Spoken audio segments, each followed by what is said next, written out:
হে প্রভু রহমান তোমার ওই সেরা দান নূরানী আল কোরআন, নূরানী আল কোরআন। এজন্য বলবেন না এই যে কোরআন নিয়ে রাসূলুল্লাহ এই দুনিয়ার জমিনের মানুষদেরকে হেদায়েতের রাস্তা দেখিয়েছিলেন, জোরে বলুন, সেই কোরআনের কথা বলছি।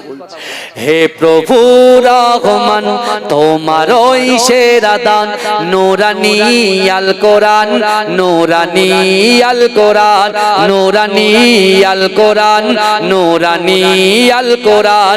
কোরআন তাই প্রমাণ দেয় নেই যে তাতে কোনো ভুল, হাকিকাত যার আয়াত সত্য পথ জ্ঞানের মূল। কোরআন তাই প্রমাণ দেয় নেই যে তাতে কোনো ভুল, হাকিকাত যার আয়াত সত্য পথ জ্ঞানের মূল। চার হরফে আছে মধু শান্তি যে অপূরণ, নূরানী আল কোরআন, নূরানী আল কোরআন, নূরানী আল কোরআন, নূরানী আল কোরআন।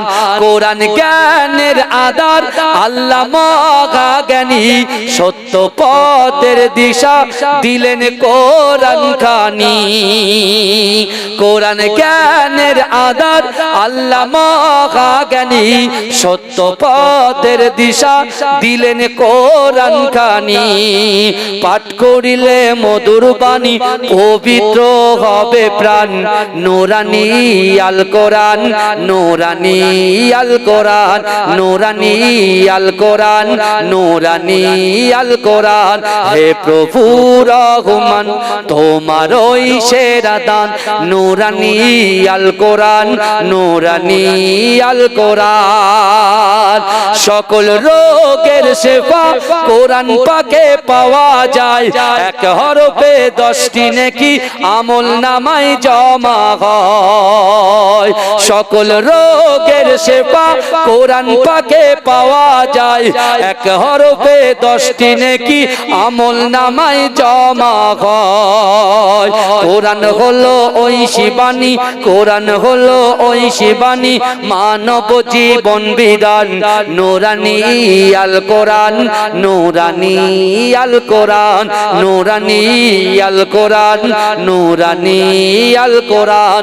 হে প্রভু রহমান তোমার ওই সেরা দান নূরানী আল কোরআন, নূরানী আল কোরআন। আল্লাহুম্মা। আমি যদি হাত তুলি আপনারা জোরে সুবহানাল্লাহ বলবেন তো? আল্লাহর নবী হায়াতুন নবী, আল্লাহর নবী খাতামান নবী, সাক্ষ্য দিল কোরআন হায়, জিন্দা আছে আমার নবী দয়াময়। আরো জোরে বলতে হবে, আর একবার সুযোগ দিলাম। আল্লাহর নবী হায়াতুন নবী, আল্লাহর নবী খাতামান নবী, সাক্ষ্য দিল কোরআন হায়, জিন্দা আছে আমার নবী দয়াময়। সাহাবাদের নিয়ে নবী মদিনায় ঘুমায়, উম্মতের জন্য নবী কাঁদে সব সময়। সাহাবাদের নিয়ে নবী মদিনায় ঘুমায়, উম্মতের জন্য নবী কাঁদে সব সময়। মদিনাতে দেখতে পাবি নবীজির ওই রওজা ছবি, মদিনাতে দেখতে পাবি নবীজির ওই রওজা ছবি, সেই স্মৃতিতে চুমা খেলে গোনা ধুয়ে যায়। জিন্দা আছে আমার নবী দয়াময়, জিন্দা আছে আমার নবী দয়াময়। আল্লাহর নবী হায়াতুন নবী, আল্লাহর নবী খাতামান নবী, সাক্ষ্য দিল কোরআন হায়, জিন্দা আছে আমার নবী দয়াময়। সাহাবাদের নিয়ে নবী মদিনায় ঘুমায়, উম্মতের জন্য নবী কাঁদে সব সময়। মদিনাতে দেখতে পাবি নবীজির ওই স্মৃতি সবই, মদিনাতে দেখতে পাবি নবীজির ওই স্মৃতি সবই। সেই স্মৃতিতে চুমা খেলে গোনা ধুয়ে যায়। জিন্দা আছে আমার নবী দয়াময়, জিন্দা আছে আমার নবী দয়াময়। পাখির মতো থাকলে ডানা উড়ে যাইতাম, রওজাতে গিয়ে মোরা চুমা খাইতাম। কেঁদে কেঁদে বলতাম আমি শুনি তো আমার নবী, কেঁদে কেঁদে বলতাম আমি শুনি তো আমার নবী। নবী ছাড়া রোজ হাসরে পার হওয়া দায়। জিন্দা আছে আমার নবী দয়াময়, জিন্দা আছে আমার নবী দয়াময়। আল্লাহর নবী হায়াতুন নবী, আল্লাহর নবী খাতামান নবী। সাক্ষ্য দিল কোরআন হায়, জিন্দা আছে আমার নবী দয়াময়। নবী আমার ছোটবেলায় যেখানে যাইতো সেইখানে গাছগাছালি সাক্ষ্য দিত। আল আমিন নবী যিনি উম্মতের কান্ডারি তিনি, আল আমিন নবী যিনি উম্মতের কান্ডারি যিনি। আমরা চাই সেই নবীর রওজায় একবার যেতে। জিন্দা আছে আমার নবী দয়াময়, জিন্দা আছে আমার নবী দয়াময়। আল্লাহর নবী হায়াতুন নবী, আল্লাহর নবী খাতামান নবী। সাক্ষ্য দিল কোরআন হায়, জিন্দা আছে আমার নবী দয়াময়। আল্লাহুম্মা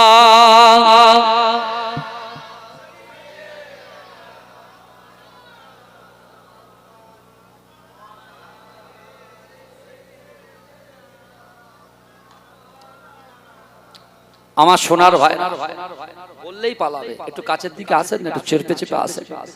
হুজুর পীর কেবলা আসবেন, আমার মহাব্বতের ভাই। বুঝতে আমার আরাফাতের সাথী যিনি আসছেন, 2018 সালে আমরা একসঙ্গে হজ করেছিলাম।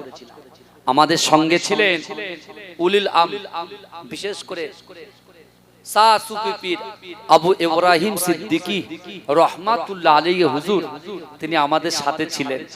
হ্যাঁ, এই বুঝতে পারছেন, আমরা একসাথে আরাফাতে হুজুর দোয়া চেয়েছিলেন, আমরা পিছনে আমিন আমিন বলেছিলাম। জোরে বলুন, এই জোরে বলবেন না? সে আমাদের প্রিয় ভাইজান কি হারে হুজুরকে খিদমত করেছে। আল্লাহ কোরআনে বলছেন, ফালা তাকুল্লাহুমা উফফি ওয়ালা তানহারহুমা ওয়া কুল্লাহুমা কওলান কারীমা।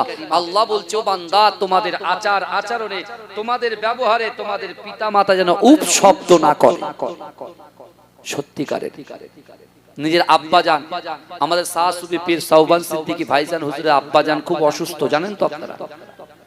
হুজুরের জন্য খাস করে দোয়া করবে, আল্লাহ যেন হুজুরের শরীরটাকে সুস্থ করে দেন। বলুন আল্লাহুম্মা আমিন। বলবেন না আল্লাহুম্মা আমিন? আল্লাহ যেন হুজুরের দিনের খিদমত করার তৌফিক দিন। বলুন আমিন। আরো আমার একটা ফুফি যান ফুরফুরা দরবার শরীফ, তার শরীর অসুস্থ, তার জন্য দোয়া করবেন, আল্লাহ যেন তার শরীরটাকে শেফা করলে এনায়েত করুন। বলুন আল্লাহুম্মা আমিন। বলবেন না আল্লাহুম্মা আমিন? তাকবীর দেন তো, নারে তাকবীর। আর একটু মহব্বতের সঙ্গে দেন নারে তাকবীর। আমার মরণ যদি হয় সোনার মদিনায়, আমার দাফন যদি হয় সোনার মদিনায়, ওই মদিনার ধুলাবালি লাগবে আমার গায়। আমার মরণ যদি হয় সোনার মদিনায়। এজোরে বলুন না সুবহানাল্লাহ। সবাই বলছে মরণ যদি হয় সোনার মদিনায়, আর ওমর ইবনুল জামু বলছে, আল্লাহ আমার মৃত্যু আমি যে যুদ্ধে যাব সেই যুদ্ধে যেন হয় আর আমার লাশ যেন যুদ্ধ থেকে বাড়ি না আসে। বিশ্বনবী রাসূলুল্লাহ ওমর ইবনুল জামুর কথাটা খুব সুন্দর করে মসজিদ নববীতে শুনলেন। শুনছেন বাবাজি? ওমর ইবনুল জামু কথা শুনে রাসূলুল্লাহ একদিন হঠাৎ বিশ্বনবী মুস্তাফা জানে রাহমাত সাহাবাদের কাছে এলান করলেন, কে আছো তাবুকের যুদ্ধে, কে আছো ওহদের যুদ্ধে যাব। এই শুনছেন? বদরের যুদ্ধ, ওহদের যুদ্ধ। বদরের যুদ্ধ প্রথম হয়ে গেছে, মুসলমান জয়। দ্বিতীয় যুদ্ধ ওহদের যুদ্ধে রাসূল যাবেন। আল্লাহ রাসূল, সাহাবা আবু বকর, হযরত আলী, হযরত উসমান গনি, এদেরকে সকলকে ডেকে বলছে যাও ওহদের যুদ্ধে তো যাব, সবার আগে আমার ওমর ইবনুল জামুকে খবর দাও। বলবেন না ভাইজান? চিৎকার দিয়ে হবে না? সুবহানাল্লাহ। যাও আগে আমার ওমরকে খবর দাও, ওমর ইবনুল জামুকে খবর দাও। কারণ সে বেটা এত দোয়া চেয়েছে, আল্লাহ তার নিয়তকে কবুল করে নিয়েছে। জোরে বলেন না সুবহানাল্লাহ। আমার ভাইজানেরা, হে নবী পাকের উম্মত উম্মতিরা,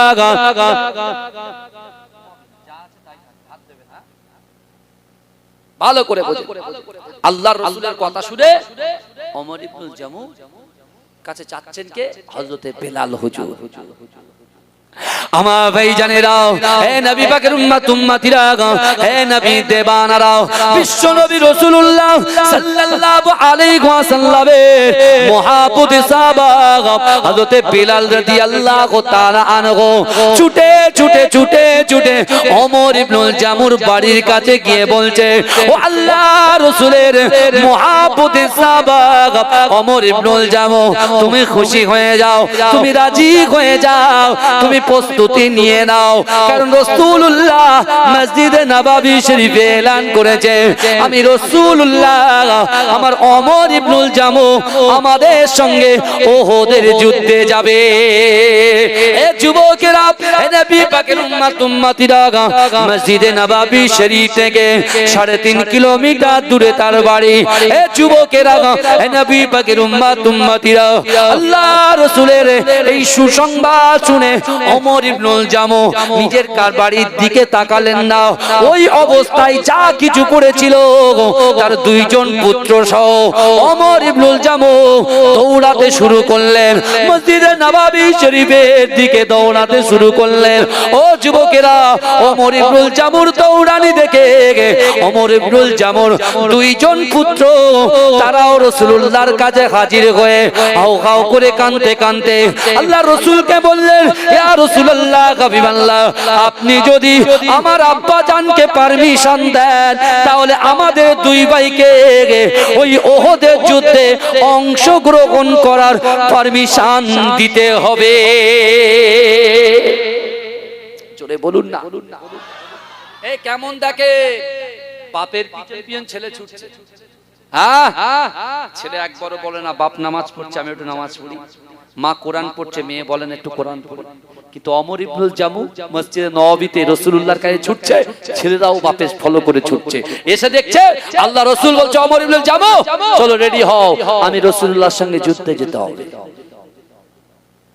2 ভাই রাসূলুল্লাহ হাত ধরেছে, ইয়া রাসূলুল্লাহ, ইয়া হাবিবাল্লাহ, আব্বুজিন আব্বাজান ছাড়া আমাদের তো কেউ নাই। ইয়া রাসূলুল্লাহ, আমরা কথা দিচ্ছি আমার আব্বাজানের থেকে আমরা 2 ভাই আপনাকে বেশি ভালোবাসি। জোরে বলেন না সুবহানাল্লাহ। এ জোরে বলা যাবে না।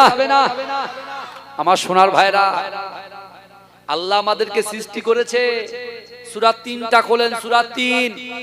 আল্লাহ 4টে কসম খেয়েছেন।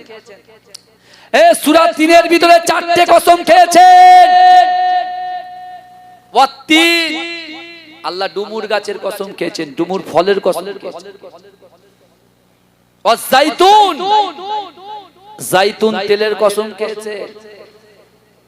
অতুর সিনিন, তুর পাহাড়ের কসম খেয়েছেন। ওয়াহাজাল বালাদিল আমিন, নিরাপদ শহর মক্কা নগরীর কসম খেয়েছেন। কসম কি আল্লাহ কি বলছেন? লাকাদ খলাকনাল ইনসানা ফি আহসানি তাকওয়িম, আমি আল্লাহ মানুষকে অতি উত্তম রূপে সৌন্দর্য দিয়ে আমি আল্লাহ সৃষ্টি করেছি। জোরে বলবেন, এই জোরে বলবেন না? তাহলে সেই আল্লাহর প্রশংসা করার জন্য, সেই আল্লাহকে খুশি করার জন্য আজকে আমরা শরিয়াত যেটাকে নিষেধ করেছে সেটাকে দূরে সরিয়ে দিয়ে যেটা রাসূলুল্লাহ আদেশ করেছেন, আল্লাহর কোরআন আদেশ করেছেন, শরিয়াত আদেশ করেছেন, সেগুলোকে আমরা কি অ্যাকসেপ্ট করতে পারবো না ভাই? আমরা কি নামাজি হতে পারবো না? এইভাবেই দুনিয়া থেকে চলে যাব? আমরা কি পর্দানাশীনা হতে পারবো না? এইভাবে দুনিয়া থেকে চলে যাব? আর এখন একটু পুট্টির কাজ করছে 700 টাকা রোজ, এটা জন খাটছে 800 টাকা রোজ। টাকা তো মাশাআল্লাহ, বুঝতে পারছেন না?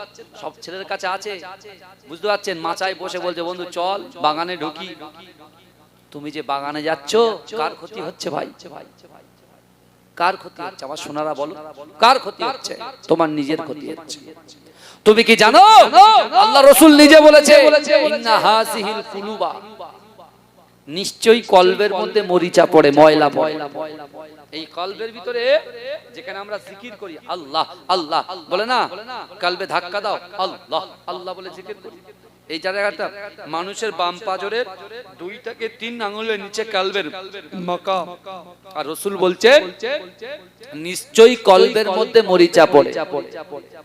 তাজদাউ কামা ইয়াজদাউল হাদিদ, যেমন একটা লোহার উপরে পানি পড়লে লোহাটা জং ধরে যায়। এই শুনছেন আমার কথা? লোহার উপরে পানি পড়লে লোহাটা জং ধরে যায়। আবার একটা সিরিজ কাগজ দিয়ে লোহাটা ঘষলে আবার কি হয়ে যায়? চকচক করে। তা এখন নামাজ পড়ি না, কলবে ময়লা ঢুকে গেছে। জেনা করেছি, কলবে ময়লা ঢুকে গেছে। পরকিয়া করেছি, কলবে ময়লা ঢুকে গেছে। গলাত গলাত পিকচার দেখেছি, কলবে ময়লা ঢুকে গেছে। পরকিয়া করেছি, বাজে কাজ করেছি, মদ গাঁজা চুল্লু অমুক তমুক সব খেয়েছেন, কলব কি হয়ে গেছে? কালো হয়ে গেছে। আমার যুবকরা বলেন তো, এখন আয়নাতে যদি আলকাতরা লাগিয়ে দেওয়া যায়, ও আয়নাতে আর মুখ দেখা যায়? এই কথা বলে, মুখ দেখা যায়? আল্লাহ কিসে দেখেন? আল্লাহ স্কিনে দেখেন? হোয়াইট স্কিনটা দেখেন, ব্ল্যাক স্কিন দেখেন, সুন্দর ড্রেস দেখেন, 4 তলা বাড়ি দেখেন, 100 বিঘা জমি দেখেন, নাম দেখেন? আল্লাহ কি দেখে? আল্লাহ তার বান্দার কলবটাকে দেখে যে ওই জায়গাটা শুদ্ধ আছে কিনা। এ যুবক, তুমি যদি সফলতা অর্জন করতে চাও তাহলে কলবটাকে যদি শুদ্ধ করতে পারো তুমি সফলতা পেয়ে যাবে। জোরে বল, এই জোরে বলবেন না? তাই আল্লাহর রাসূল সাহাবাদেরকে বোঝাচ্ছেন ইন্না হাযিহিল কুলুবা তাজদাউ কামা ইয়াজদাউল হাদিদ, নিশ্চয় কলবের মধ্যে মরিচা পড়ে, যেমন করে লোহার উপরে পানি পড়লে লোহাটা জং ধরে। আবার ওই লোহা যদি ভালো করে সিরিজ কাগজ নিয়ে ঘষা হয় তাহলে ওটা পরিষ্কার হয়ে যায়। একজন সাহাবা দাঁড়িয়ে বলছেন কলু আমা জালাহু ইয়া রাসূলুল্লাহ, আল্লাহ রাসূলের একজন সাহাবা দাঁড়িয়ে গিয়ে আল্লাহ রাসূলকে বলতে লাগলেন ইয়া রাসূলুল্লাহ হাবিবাল্লাহ, না না না, মানুষের অন্তরটা যদি ময়লা হয়ে যায় তাহলে সে কেমন করে পরিষ্কার করবে? হে যুবকেরা, হে নবী পাকের উম্মতিরা, আল্লাহ রাসূল বলেছিলেন ক্বালা কাসরাতু যিকরিল মাউত ওয়া তিলাওয়াতুল কুরআন। ও আমার সাহাবারা শোনো শোনো, আমি রাসূলুল্লাহ জানিয়ে দিলাম, কলটাকে যদি পরিশুদ্ধ করতে চাও, কলটা যদি পরিষ্কার করতে চাও, ক্বালা কাসরাতু যিকরিল মাউত, বেশি বেশি করে মৃত্যুকে স্মরণ করো, ওয়া তিলাওয়াতুল কুরআন, বেশি বেশি করে কোরআন তেলাওয়াত করো। জোরে বলুন। তাহলে এই কলবের ময়লাটা, ওই আলকাতরাটা আয়না থেকে সরাতে গেলে, কলবের চোখ থেকে সরাতে গেলে বেশি বেশি করে মৃত্যুকে স্মরণ করতে হবে আর কোরআন তেলাওয়াত করতে হবে। জোরে বলে। আমার যুবকেরা, হে নবী পাকের উম্মত উম্মতিরা, হে নবী দেবানরা, বিশ্ব নবী রাসূলুল্লাহ সাল্লাল্লাহু আলাইহি ওয়াসাল্লাম ওমর ইবনুল জামু সহ তার দুইজন সন্তানকে আল্লাহ রাসূল যুদ্ধে যাওয়ার পারমিশন দিলেন।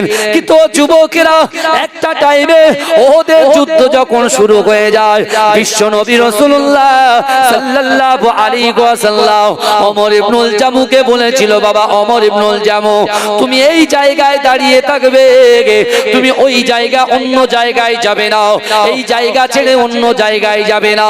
এ যুবকেরা, আল্লাহ রাসূল চিন্তা করলেন, আমি ওমর ইবনুল জামুকে আমি নিজের কাছাকাছি রাখবো, কারণ সে আমাকে ভালোবাসে, আবার সে পায়ে একটা পা খোঁড়া, তার একটা পা নাই। সে যদি এমন করে কাফেরদের মাঝখানে চলে যায়, তাদেরকে তোকে ছিন্ন ভিন্ন করে ফেলবে। এ যুবকেরা, বিশ্ব নবী রাসূলুল্লাহ এক সময় ওমর ইবনুল জামুকে বলল, বাবা ওমর, তুমি এই জায়গায় দাঁড়িয়ে থাকো, আমি রাসূলুল্লাহ না ডাকা পর্যন্ত তুমি এই জায়গা থেকে কখনো সরবে না। কিন্তু যুবকেরা, বিশ্ব নবী এই কথা বলে যখন কোনো একটা জায়গায় গেলেন, আল্লাহ রাসূল যখন দূরের দিকে চলে গেল, ওই সময় ওমর ইবনুল জামুর কর্ণগরে কে যেন আওয়াজ দেয়, ওহদের যুদ্ধে আল্লাহ রাসূল শহীদ হয়ে গেছে, আল্লাহ রাসূল পড়ে গেছে, আল্লাহ রাসূল শহীদ হয়ে গেছে। এ যুবকেরা, ওমর ইবনুল জামু এই কথা যখন শুনেছে, এ যুবকেরা, যেদিক থেকে বিশ্ব নবী রাসূলুল্লাহর দিকে, আল্লাহ রাসূলের সাহাবাদের দিকে কাফেররা দলে দলে দলে দলে ঝাঁপিয়ে পড়ছে, ওই দিকে ওই ওমর ইবনুল জামু ছুটতে লেগেছে। এ যুবকেরা, হে নবী পাকের উম্মত উম্মতিরা, ওমর ইবনুল জামু জোর করে চিক মেরে চিল্লে বলছে, আমার রাসূলুল্লাহ কোথায়, আমার রাসূলুল্লাহ কোথায়, আমার রাসূলুল্লাহ কোথায়। হে যুবকেরা, নবী নবী নবী নবী করে ওই কাফের দিকে ছুটতে লাগলেন। কিন্তু যুবকেরা, বিশ্ব নবী রাসূলুল্লাহ সাল্লাল্লাহু আলাইহি ওয়াসাল্লামের ওই মুহাব্বতের সাহাবা ওমর ইবনুল জামু যখন কাফেরদের ভিতরে চলে গেল, ওই কাফেররা রাসূলুল্লাহকে মুহাব্বত করার জন্য ওমর ইবনুল জামুকে এমন করে তরোয়াল দিয়ে আঘাত করে শহীদ করে দিল।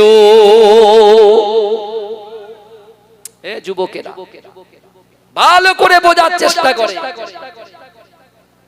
ওমর ইবনুল জামুকে বিশ্বনবী মুস্তাফা বললেন একটা জায়গায় দাঁড়াতে,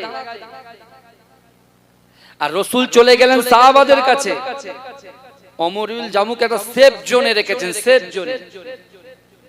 কিন্তু যখন দূর থেকে আওয়াজ আসছে রাসূলকে হত্যা করেছে, ওমর ইবনুল জামু আর থাকতে পারলেন না, স্থান পরিবর্তন করে যেদিক থেকে অ্যাটাক হচ্ছে সেই দিকে চলে গেছে। জোরে বলবেন না সুবহানাল্লাহ? জোরে হবে না সুবহানাল্লাহ? আরে সে তো জানতো আমি খোড়া, আমি লড়তে পারবো না, কিন্তু তার কলিজায় জোর ছিল, ঈমানি জোর, ঈমানি জোর, ঈমানি পাওয়ার, যে পাওয়ারের ভিতরে মিশ্রিত ছিল রাসূলুল্লাহর মুহাব্বত, যে পাওয়ারের ভিতরে মিশ্রিত ছিল কি ছিল? আল্লাহর কোরআন। জোরে বলুন না সুবহানাল্লাহ? জোরে বলা যাবে না? এটা দরুদ শরীফ পড়ুন, আল্লাহুম্মা সাল্লি আলা।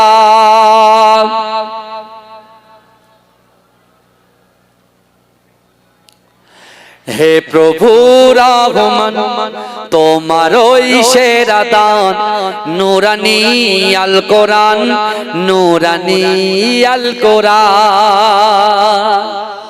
এজন্য বলবেন না, এই যে কোরআন নিয়ে রাসূলুল্লাহ এই দুনিয়ার জমিনের মানুষদেরকে হেদায়েতের রাস্তা দেখিয়েছিলেন, জোরে বলুন, সেই কোরআনের কথা বলছি। হে প্রভু রহমান, তোমার ওই সেরা দান, নূরানী আল কোরআন, নূরানী আল কোরআন, নূরানী আল কোরআন, নূরানী আল কোরআন।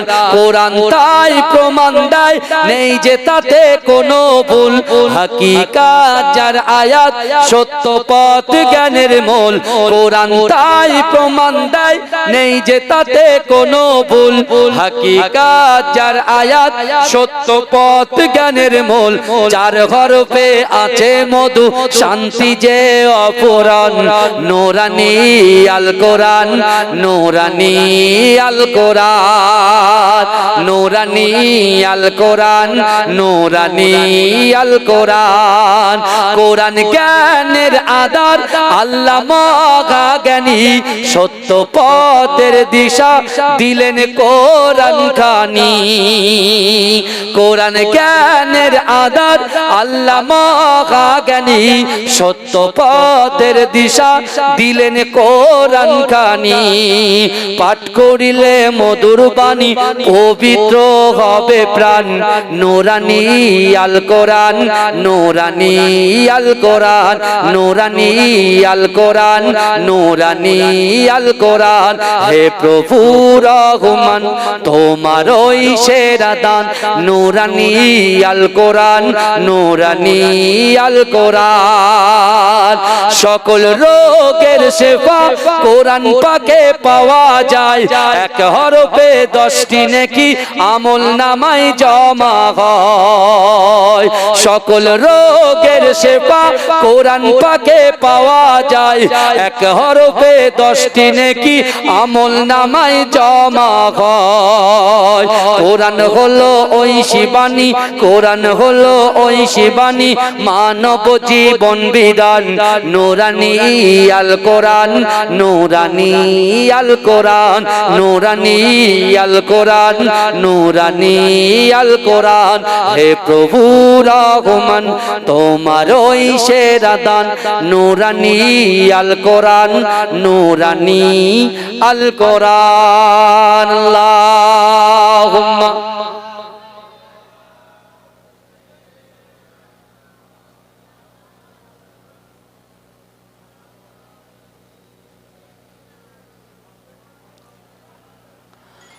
আমার বাবাজিরা ভাইরা, যে কথা আমি আপনাদের সম্মুখে বলছিলাম, আল্লাহ রাসূল সাল্লাল্লাহু আলাইহি ওয়াসাল্লাম এই ওহদের যুদ্ধ জয় করলেন। জোরে বলুন, জোরে বলা যাবে না সুবহানাল্লাহ?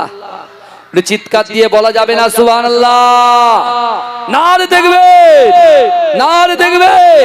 মাসলাকে মুজাদ্দিদ জামা, মাসলাকে মুজাদ্দিদ জামা, মুজাদ্দিদ জামানের হক সিলসিলা, মুজাদ্দিদ জামানের হক সিলসিলা। নারে তাকবীর, নারে তাকবীর। সিলসিলা হক ফুরফুরা শরীফ, সিলসিলা হক ফুরফুরা শরীফ। নারে তাকবীর। আমার সোনার ভাইরা, আল্লাহর রাসূল সাহাবাদেরকে ডেকে বলছে, এ আমার সাহাবারা দেখো তো এই যুদ্ধে কারা কারা শহীদ হয়েছে। আমার ওমর ইবনুল জামুকে খুঁজে পাওয়া যাচ্ছে না। এই রাসূলুল্লাহ সাহাবারা খুঁজতে খুঁজতে সব জায়গা খুঁজলেন, পেলেন না। আল্লাহ রাসূল তখন বলছে, বাবা যেদিক থেকে দুশমনেরা হামলা করছিল, কাফেররা হামলা করছিল, তাদের যেখানে তাবু খাটানো ছিল ওই জায়গায় একটু দেখো তো, ওই জায়গাটা তালাশ করো। এই রাসূলুল্লাহ সাহাবারা গেলেন, হেঁটে হেঁটে হেঁটে হেঁটে দেখছে সত্যি তো ওই ঘোড়া সাহাবা ওমর ইবনুল জামু এরকম 10 থেকে 20 জন কাফেরকে জাহান্নামে পাঠিয়ে সে শহীদ হয়েছে। এজন্য বলে তার শরীরে যখন রাসূলুল্লাহর হত্যার কথা যখন সে শুনেছে, সে আর নিজেকে কন্ট্রোল করতে পারেনি। সে রাগেতে জালালি মেজাজ দিয়ে সে একে একে একে একে বহু কাফেরকে জাহান্নামে পাঠিয়ে দিয়েছে। জোরে বলুন। সাহাবারা একজন ফেলে দিচ্ছেন, আবার একজন ফেলে দিচ্ছেন, এরকম তার বুকের উপরে, শোনেন, ওমর ইবনুল জামুর বুকের উপরে ম্যাক্সিমাম 20 থেকে 25 জন কাফের তার বুকের উপরে পড়েছিল থাপ থাপ। মানে যেরকম আঁশ, একটা আঁশ যেরকম আঁশের উপরে থাকে ওইভাবে সাহাবারা একটা একটা করে সরিয়ে দেখছে ওমর ইবনুল জামু শহীদ হয়ে গেছে। ইন্না লিল্লাহি ওয়া ইন্না ইলাইহি রাজিউন। আচ্ছা, এই ওহদের যুদ্ধে বাপও অংশগ্রহণ করেছে, ছেলেও অংশগ্রহণ করেছে। যেটা বলবেন না, ছেলে হায়াতে আছে, দুটো ছেলে, বাপ ইন্তেকাল করেছে। রাসূলুল্লাহ সেই দুটো বাচ্চা ছেলেকে ডাকলেন। এই ওমর ইবনুল জামুর 2 বেটাকে ডাকলেন, বাবা ছেলে বলো কি করবে, আব্বা জানকে কি করবে বলো। বলে ইয়া রাসূলুল্লাহ, ইয়া হাবিবাল্লাহ, হুজুর মা আমার বৃদ্ধা হয়ে গেছে, এই অবস্থায় যদি আব্বুকে একটু সেজদাকা দেখতো তা আমরাও শান্তি পেতাম, আমার মাও শান্তি পেত। তো রাসূলুল্লাহ বলে ঠিক আছে চলো একটা উট নাও, উঠে ওমর ইবনুল জামুর লাশ মোবারকটা তোলো। এই শুনছেন আপনারা? নিয়তের কথা বলেছিলাম, মনে আছে? প্রথমে বলেছিলাম নিয়তের কথা। ওমর ইবনুল জামুর লাশটাকে তোলো, কোথায়? উটের উপরে তোলো। ওমর ইবনুল জামুর লাশটাকে উটের উপরে তোলা হলো। এবারে উটটাকে ঘুরিয়ে মদিনার দিকে করা। কোন দিকে করা হলো? মদিনার দিকে করা হলো। উটটাকে ঠেলছে, এক কদম উট সামনে এগোচ্ছে না। জোরে বলো, জোরে বলবেন না? আমার যুবকেরা, হে নবী পাকের উম্মত উম্মতিরা, হে নবী দেওয়ানারা, আমার আল্লাহ পাক রব্বুল আলামিন পবিত্র কালামুল্লাহ শরীফের ভিতরে পরিষ্কারভাবে জানিয়ে দিয়েছে, ও বান্দা লা তাকনাতু বির রাহমাতিল্লাহ, বান্দা আমার রহমত থেকে নিরাশ হয়ে যাস না। আল্লাহ বলছে, বান্দা উদউনি আস্তাজিব লাকুম, ও বান্দা তোমরা আমার কাছে যাও, আমি আল্লাহর কাছে যাও। ও যুবকেরা, ও নবী পাকের উম্মতিরা, ওমর ইবনুল জামু নামাজের পাটিতে দোয়া চেয়েছিলেন, আল্লাহ পাক না না না না না, আমি আল্লাহকে ভয় করি, আল্লাহর রাসূলকে মহব্বত করি, নামাজ আদায় করি, না না না, আমি যুদ্ধে যাব, ওই যুদ্ধে গিয়ে শহীদ হব, আমার লাশটা যেন আমার বাড়িতে ফিরে না আসে। হে যুবকেরা, এই দোয়া চেয়েছিল কি চাইনি? কথা বলে। আমার আপনার নবী, দয়ার নবী জনাবে মুহাম্মদুর রাসূলুল্লাহ সাল্লাল্লাহু আলাইহি ওয়াসাল্লাম যখন উহুদের প্রান্তরে আল্লাহর রাসূল যখন ওমর ইবনুল জামুর দুই বাচ্চাকে বলল, বাবা যাও তোমার আব্বা জানের লাশটা বাড়িতে নিয়ে যাও, কিন্তু না না না, কোনো মতে উটটা এক কদম এগোচ্ছে না। ওই সময় আল্লাহ পাক জিবরাইলকে বললেন, জিবরাইল যাও যাও যাও যাও যাও, আমার হাবিবুল্লাহর কাছে চলে যাও, আমার হাবিবুল্লাহকে গিয়ে বলো আজকে মক্কার জমিনে নয়, উহুদের প্রান্তরে আপনার পিছনে যত সাহাবারা আছে, ওই সাহাবারা যদি উটটাকে ধাক্কা দেয়, ওই উটটা এক কদম সামনে এগোবে না। কারণ না না না, আল্লাহর মাহবুব বান্দা আপনার সফল উম্মত ওমর ইবনুল জামুর মনের নিয়তটাকে আমার আল্লাহ পাক কবুল করে নিয়েছে। জোরে বলুন না সুবহানাল্লাহ। এই জোরে হবে না সুবহানাল্লাহ? না দেখবে।